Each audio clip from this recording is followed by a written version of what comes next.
Yeah, so I think, just to give some context, right, we use OPPi for this project that we were running under the Global Shapers community, which is an initiative under the World Economic Forum. And it's very focused on, the whole discussion around gender equality, the whole discussion around the gender white paper and the conversations of women development that is currently happening in Singapore. And we actually have this we're actually publishing this report where we want to uncover, especially, in the workplace, and with regards to policies, amenities and culture, the kind of challenges that women in Singapore face across these three dimensions. And the OPPi survey was very integral to our report. We have just finished processing it, and we must say, it really highlighted, a couple of key things, especially, two key kind of hypotheses that we had were challenged.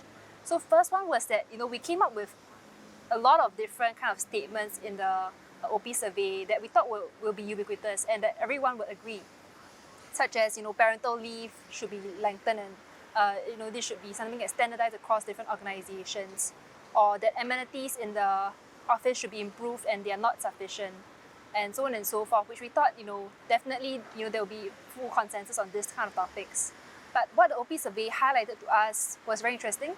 It actually came out with different kind of subgroups or personas that highlighted that, there are groups that are very agreeable with this, but there are also groups that were a bit more divisive or who have mixed sentiment on these statements. And that actually highlighted to us that, some of these kind of statements and perceptions that we had, were not necessarily true, and we need to dive a bit deeper into why people weren't agreeable with this, for example. And we were able to get this kind of insight also through the OPPi survey, where people were able to leave questions and comments on the survey as well. So that was very, very helpful for us.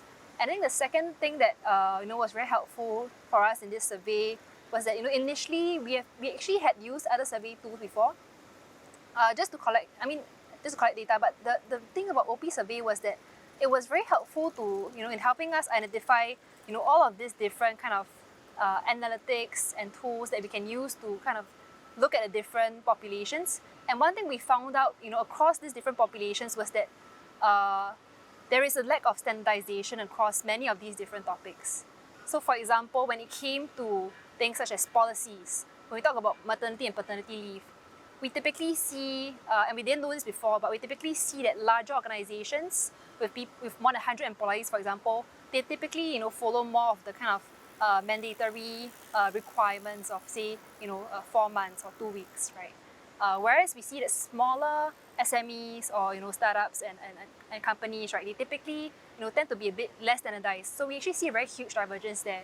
There are companies that actually offer, 0 weeks of parental leave, or 0 weeks, or like two months of maternity leave. And there are those that actually offer like 6 months of maternity leave, or even like 6 or 8 weeks of paternity leave. And there's a very huge divergence there.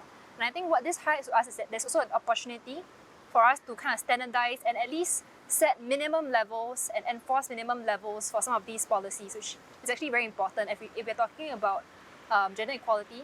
I think having this kind of safeguards in place is very important for us to progress on this topic as well. So I think, the OPPi survey really highlighted these different opportunities for us, and it was very insightful, in our research.